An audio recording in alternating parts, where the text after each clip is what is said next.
314-969 KTRS. That's 314-969-5877 from SumnerOne. Here's Jeff Groby once again. Jeff, welcome to the show. Thank you very much. There's something new about you, sir. Yes, there is. And Sherry discovered it. I don't know you, but you had a tattoo, huh? Yep, I got a tattoo of the 1984 Macintosh logo. Yep, I recognized it immediately. But there's some verbiage too. Yep, I picked the two words from the '97 campaign when Steve Jobs returned to Apple. Think different. Yeah, there you go. Think different. Shouldn't it be think differently? Yeah, actually, technically, it probably should. Doesn't the adjective modify the verb? Listen, Steve was more of a computer guy, not a grammar guy. All right, let's move on then. All right, so we're going to talk malicious apps today. Okay, what are malicious apps? Generally, malicious apps are applications that you can download and run on your PC, but probably more importantly and more applicable is the apps that you run on your phone and your tablets and stuff like that. And generally, they're apps that collect information or do something insidious and can put you in jeopardy or in trouble. All right, so I'm at home and I go, it's time for me to add an app to my phone or my operating system. And so I go and I download either a free or a pay. I guess there are paid malicious apps, yes? Oh, yeah, there are. You figure if you're paying for an app that you're not going to get something malicious, right? You would hope. Yeah. So how do we know? How can we tell? And is there a way to verify that? Verify it might be a little bit more technically difficult for the average user. There is a way, what I tell people is do your research. Go to Google, type in the name of the app, look and see if there's been complaints about it or people, have issues with it. If you're an Apple iPhone user or iPad user, generally you're pretty safe because the Apple Store is very closely held by Apple and they vet programs before they release them for sale. If you're an Android user, you've got a bigger problem on your hands because just last week there was an article that came out, thousands of malicious apps were found on the Google Play Store. Really? Yeah.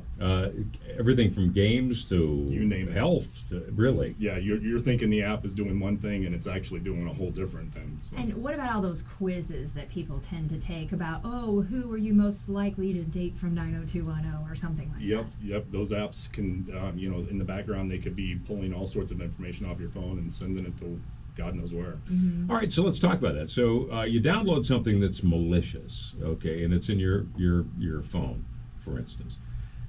Every time you use that app, or it's working behind the scenes? Both. Every time you use the app, they can be collecting specific information, but if you leave the app up and running in the background, it can be collecting location information, where you travel, where you go. It can be doing something just slightly malicious, like since they know where you shop and the places you visit, they might target ads towards you in the app when you use it next time. I was wondering how that happened. It's like, how do you know I'm looking for a riding quirt? Absolutely. Yep. They store that information. Usually it's a persistent cookie or something like that gets stored, but they track all of that information. Yeah. Okay. So then somebody, I don't know how many I have on my phone, maybe 40. I have to actually, go home and do my due diligence then, right? Absolutely. And one thing I did want to mention, I forgot to mention it a minute ago, there are a couple of watchdog apps that you can download. Like if I can speak from the Mac OS side, there's an app called Little Snitch, and you can install it on a Macintosh computer, and it will monitor all incoming and outgoing traffic from your device and give you the chance to override it if you want to.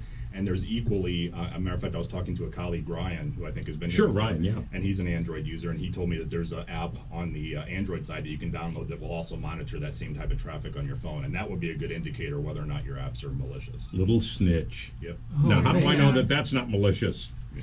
I don't know. How do you know that anything isn't malicious? I downloaded Little Bit. Oh, no. Okay. All right. Okay, so that's the one. Yeah, you shouldn't get that one. Right. Okay. So what about our kids? Because let's be honest. I mean, we're terrible at monitoring our own stuff. But the kids go willy-nilly sometimes on downloading apps. Absolutely, and I always tell, I think we've even touched on this a couple times on previous shows, always use monitoring software to monitor what your kids are doing, what they're downloading. It's very easy for me to do on the Apple side because you can set up a family environment. I hate to be your kid. Yeah, and they can't download apps without me approving it and stuff like that. But there's equal apps on the Android side and on the PC as well, so it's 100% control. But do you have to have their device to check on those? Not necessarily. There's apps. We've got one app called called Life 360 that monitors every place my child goes, how fast they go in a car. If they're in a car accident, like a car comes to a sudden stop, Right. it immediately alerts me that my kid was in a car My accident. God, wait a minute, Jeff. Yep. You don't want to know that stuff. Well- you know, you'll never see the end of the movie because you have to get up and go, do your... Yeah, I know.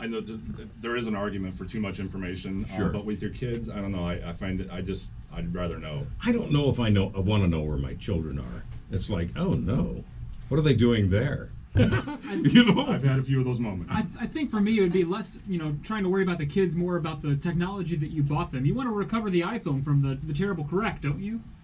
Well, yeah. Yeah.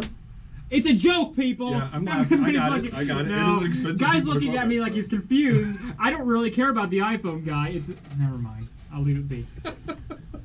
You're not going to vote for Matt and Whitney, are you? Online? No. All right. Can you hack this contest we have going on? I'm trying to get a bunch of likes. That's probably right.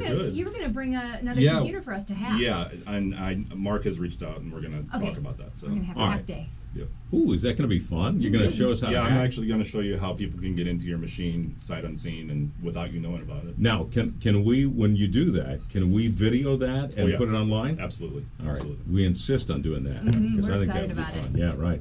Yeah, right. Anything new technologically that's kind of cool that you can point us towards, Jeff? Anything that you're a geek, and I know when you see stuff, you go, oh, that's a cool thing. Right. I got to have that. I would say the new Macintoshes are pretty nice, but they're also really pricey. I know they really are. I think the top of the line MacBook Pro now is 40. $6,700. Oh, that high? Yeah. I was going to say 4,800. Yeah, it's high. It but, is. Yeah. I don't know. I like these new cameras that are out. These GoPros.